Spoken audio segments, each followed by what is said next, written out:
Maître Sélé Kabanga, bonjour. Bonjour, monsieur les journalistes. Nous osons croire que vous vous portez très bien. Je me porte bien. Le moral, là, comme on dit, est au zénith. Merci, monsieur les journalistes. Non seulement je suis membre de ces quatre, comme vous l'avez dit, je suis analyste politique. Vous avez dit que je suis journaliste de formation. Je suis politologue. Il faut encore que je vous dise que je suis environnementaliste. J'ai fait l'environnement en Alexandrie. J'ai aussi fait la technique de laboratoire. Je suis biotechnicien. J'ai fait la philosophie. Je suis un philosophe. Et pour citer, je suis un homme de droit. Messieurs les journalistes, quand est-ce que ça sera opportun pour changer la Constitution? Vous vous rendrez compte qu'une personne qui vous donne une telle allégation, il n'a pas raison. Il a seulement peur de cet éveil patriote qui est vraiment impulsé par les premiers citoyens de la République. J'ai cité Félix Antoine Tshilombo Tshisekedi, qui est le président de la République démocratique du Congo, qui a défié Kagame, qui a dit tout haut ce que les autres disaient tout bas. Son prédécesseur n'a jamais doigté Kagame qu'il était l'ennemi de la République. Pour lui, Kagame était un président d'une nation amie. Qui a condamné, c'est-à-dire quand j'ai dit qu'il a condamné Kabila, c'est-à-dire sous son régime, la justice haït le courage de prendre ses responsabilités et de condamner Joseph Kabila à mort, de condamner Corneille Nangaa à mort, de condamner Matata Mponyo, et Katumbi est devenu fugitif. Donc, il faut dire qu'il faut lui jeter des fleurs. Pour revenir à votre question, il n'y a jamais un moment qui va se porter opportun pour changer la Constitution. On peut changer la Constitution à tout moment, et je suis membre de ces quatre, qui est dirigé et piloté par Augustin Kabuye Tshilombo, qui est le président haï de l'IDPS Tshisekedi et le secrétaire général de l'IDPS, l'unique qui encage l'IDPS et qui a son vice qui s'appelle Deo Bizibu, à côté desquels vous avez Asselo et les autres. Non seulement je suis membre de l'IDPS dans la fédération de Miabi, cellule de Moudiba, je suis encore membre de l'égalité homme-femme qui est pilotée par Madame Judith Kabembe, qui est notre présidente nationale. Alors, messieurs les journalistes, vous me dites qu'il y a des gens de l'opposition qui disent que ce n'est pas opportun de changer la Constitution. Non! La Constitution du début à la fin, messieurs les journalistes, ne vous dit pas qu'elle ne peut pas être changée. La Constitution dit qu'elle peut être révisitée, c'est-à-dire révisée. Et il y a certaines restrictions. Ça, c'est l'article 218 qui dit que les gens qui ont l'initiative à prendre pour changer la Constitution, un, le chef de l'État, deux, le gouvernement réuni en Conseil des ministres, trois, l'Assemblée nationale et le Sénat, ils ont l'initiative de changer la Constitution, les droits de solliciter la révision de la Constitution. Et aussi le peuple, un effectif de 100 000 personnes congolais a le droit de signer une pétition pour obtenir la révision de la Constitution. Mais ici, nous, IDPS, nous ne parlons pas de la révision de la Constitution. Nous parlons des changements de la Constitution. Pourquoi? Parce que quand vous voyez l'article 219, il est en train de donner certaines restrictions. Ça veut dire quand on est dans un état de guerre, on ne peut pas changer la Constitution. Quand il y a vacances à la tête du pays, on ne peut pas changer la Constitution. On ne peut pas révisiter la Constitution. Quand on est dans un état de siège ou un état de guerre, on ne peut pas révisiter la Constitution. Mais messieurs les journalistes, j'aimais moi, Célestin Kaba, membre de l'IDPS Fédération de Miabi, ma main a coupé, je dis bien ma main a coupé, que tout juriste, politologue, communicologue, anthropologue, sociologue, a vraiment avéré qu'ils viennent me dire qui devient à la fin de la Constitution si changer la Constitution est prohibé. Mais moi, je suis un homme de droit. Nous disons en droit, Ce qui n'est pas prohibé est autorisé, monsieur le journaliste. Ça, c'est la chirurgie du droit. C'est pourquoi IDPS aujourd'hui, piloté par Augustin Kabuye Chilumba, sous l'inspiration de Félix Tshisekedi Tshisekedi, opte pour le changement de la Constitution. Monsieur le journaliste, il n'y a que celui qui joue de la large légitimité qui peut arriver à un tel acte. Mais est-ce qu'on a élu Chilombo Tshisekedi? Nous disons oui. La population lui a donné la légitimité. Est-il légal? Nous disons oui. Il a été proclamé par la CENI comme vainqueur des élections de 2023 et une action corroborée par la Cour constitutionnelle. Donc, Félix Tshisekedi Tshisekedi joue à la fois de la légitimité et de la légalité. C'est ainsi qu'au nom du pacte social qu'il a signé avec son peuple, il n'y a que lui qui peut comprendre les difficultés auxquelles il peut faire face, qui entravent le développement de sa nation, qui l'entrave à bien pouvoir répondre aux besoins de son peuple. C'est pourquoi lui, à qui revient cette prérogative, a dit on peut changer la Constitution. Mais cette Constitution, il n'a pas dit qu'on peut la changer d'une manière aléatoire. Il est cartésien dans sa démarche, il est rationnel dans sa démarche, monsieur le journaliste.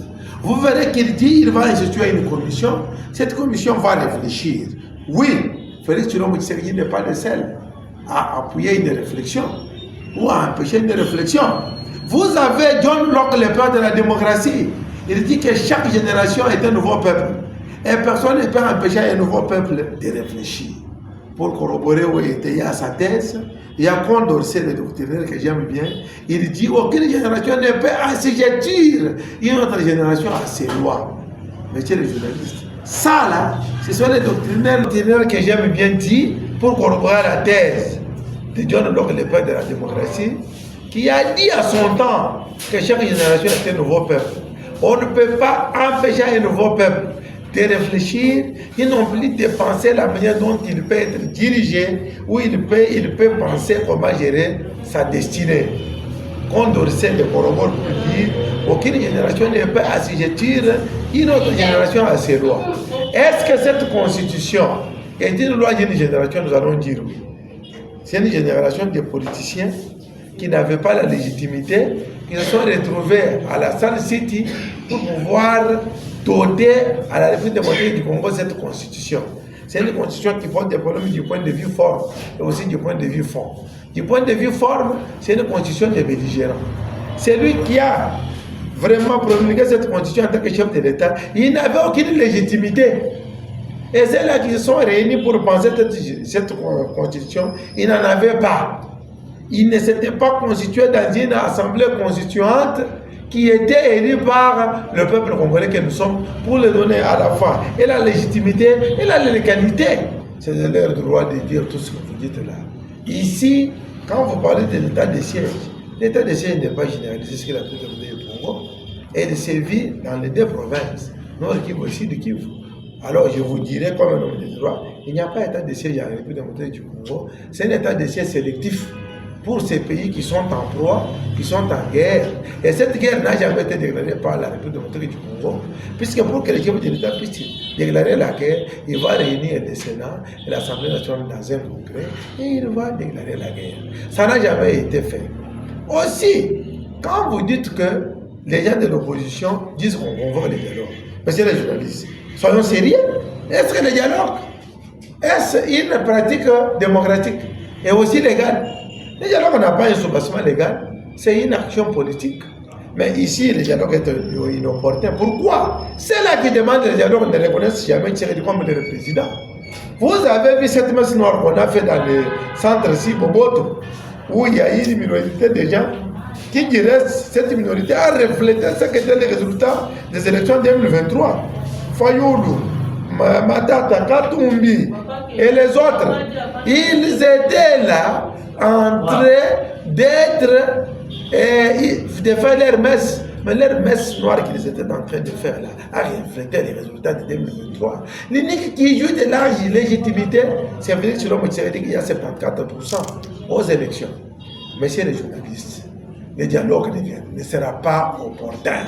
C'est une manière de venir ici, se moquer de la population congolaise et de chercher à avoir un bouffée d'oxygène et vouloir s'armer d'une manière financière. Car quand nous allons arriver avec ces dialogues à la fin, vous savez, c'est quoi ici?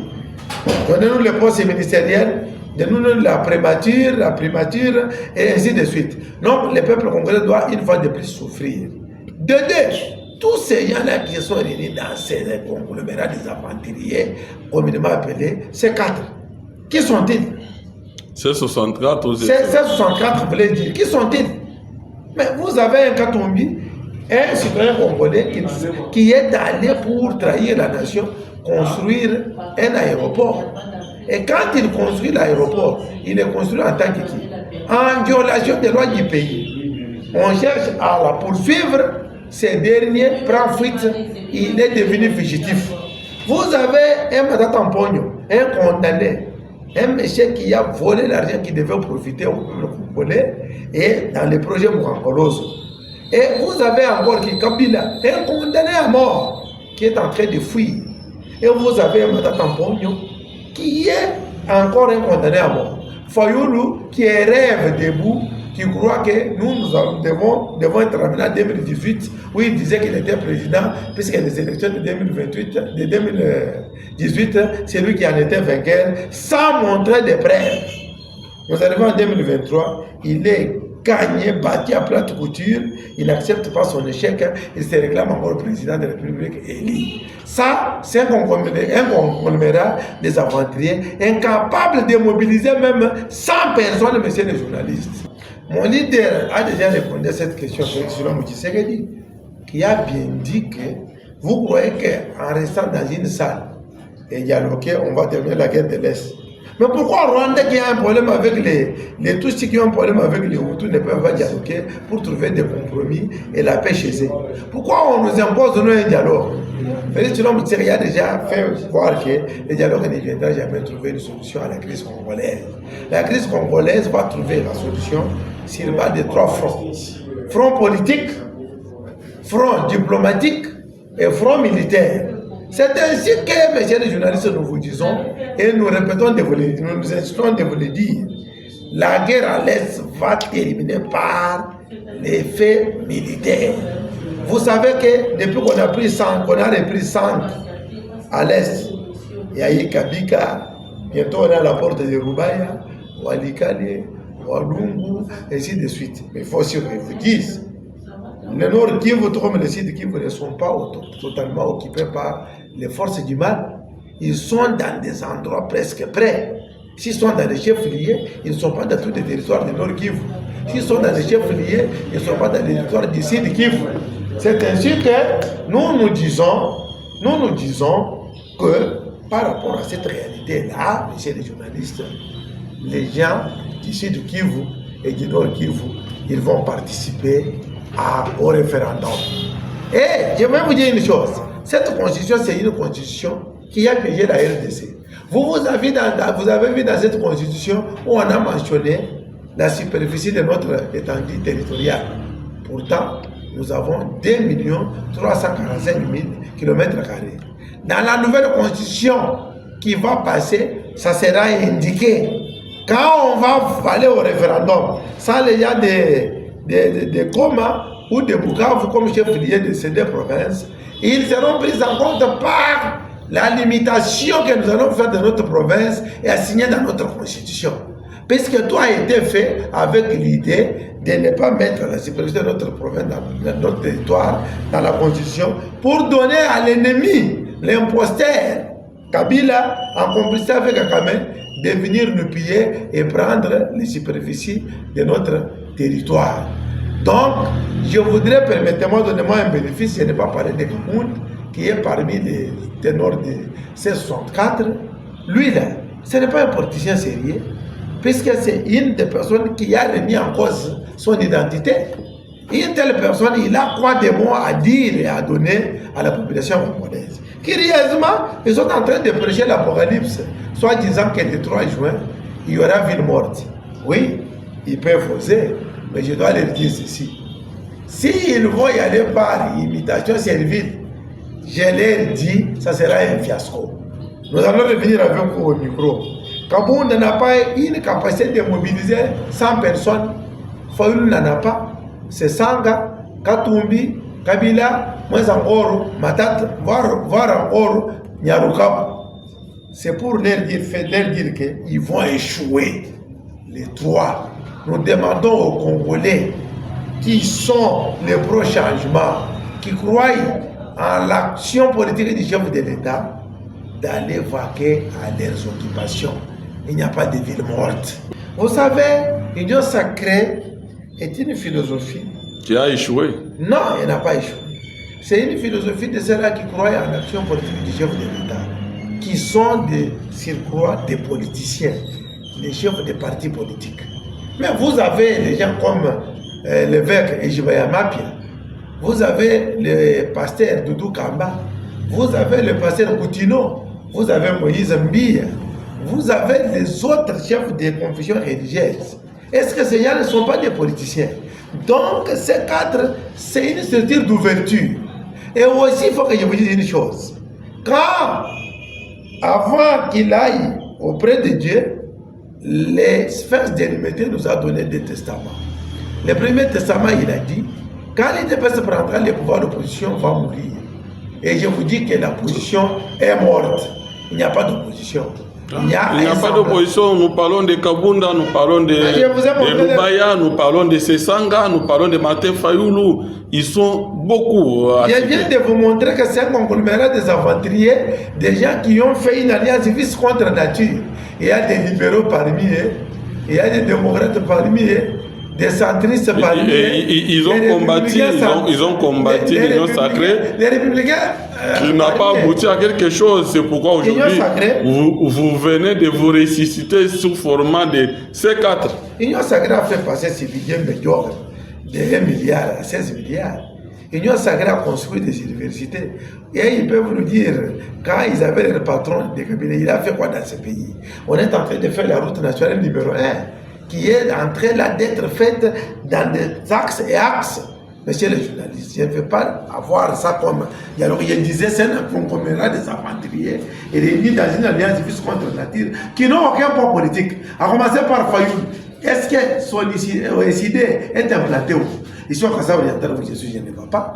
Alors, je voudrais seulement dire que ces aventuriers-là, qui regardent leur mal en patience, ils ne feront absolument rien. L'RC64, voulais-je dire, c'est une réunion des fils des ténèbres. Au contraire, les C4 qui se reposent sur les testaments des femmes télémétés qui disaient quand les députés vont prendre le pouvoir, on va changer cette constitution, une histoire que personne ne respecte. Ça, ce sont les paroles des sphinx délimitées.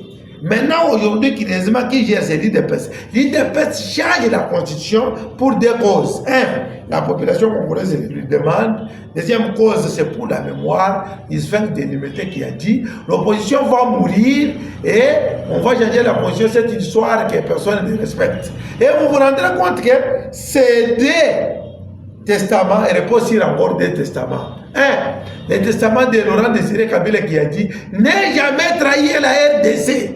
Tout celui qui ne veut pas que les Congolais puissent réfléchir et changer leur constitution, trahit la RDC. Deuxième testament, l'Afrique écrira sa propre histoire. Ça, c'est le testament de Patrice Emery Lumumba. Et ceux-là qui vont écrire cette histoire, ce sont les Congolais. Puisque Lumumba, c'est un Congolais. Nous devons écrire cette histoire, messieurs les journalistes. C'est ainsi que nous vous disons que ces quatre, c'est une structure des enfants des Lumières. Et qu'est-ce que je peux vous dire d'emblée? J'aime bien ce prophète William Mariam Branham. Je le lis. Il dit... Vous êtes un branhamiste? Je ne suis pas branhamiste, mais je lis Branham et je crois en son message. Qu'est-ce que je suis en train de vous dire? Ce prophète, dans le message de cette sceau, il dit, regardez, là où l'Antichrist apparaît, le Christ apparaît. Là où le Christ apparaît, l'Antichrist apparaît. Les chevauchements des chevaux, des 4 chevaux. Le premier cheval, monsieur le journaliste, qui est assis sur ce cheval? Avec une couronne, avec une arc, avec une flèche. Amen. C'est l'Antichrist. Mais quand vous allez au verset 19 de l'Apocalypse, on vous dit, Jésus-Christ, il sort avec des yeux comme des lampes. Il a un signe distinctif sur sa jambe. Ça, c'est le Christ qui apparaît. Aujourd'hui, messieurs les journalistes, si on peut faire une simulation, le C4 est sorti avec l'idée de changer la constitution. Le C64 est sorti, qui est nécessité des enfants des ténèbres, car l'article 64 les contredit. Le meilleur dit, les Congolais doivent vraiment résister à quiconque veut renverser un régime constitutionnel. Est-ce que Nanga qui a pris les armes pour renverser un régime constitutionnel de Tshisekedi, Fayulu a-t-il parlé? Katumbi a parlé, colonel Sassanga a parlé, mais Kabila a dit dans la bouche, à travers la bouche de son homme de main, Chikaya Wakalubi, pour dire que voilà les idéaux ou bien les objectifs de M23, ce sont les objectifs du président Kabila. Pour terminer, ils vont en les trois, il n'y aura rien. Le ciel ne va pas tomber sur nos têtes. Et les 5, évêques Ejima-Yamapia, est sur la voie publique pour réclamer des changements de la Constitution avant que la machine qui détruit tout à son passage puisse s'approprier de l'action. J'ai cité ces 4 qui est pilonné, qui est chapeauté par Okisek Ouyamana Bouté,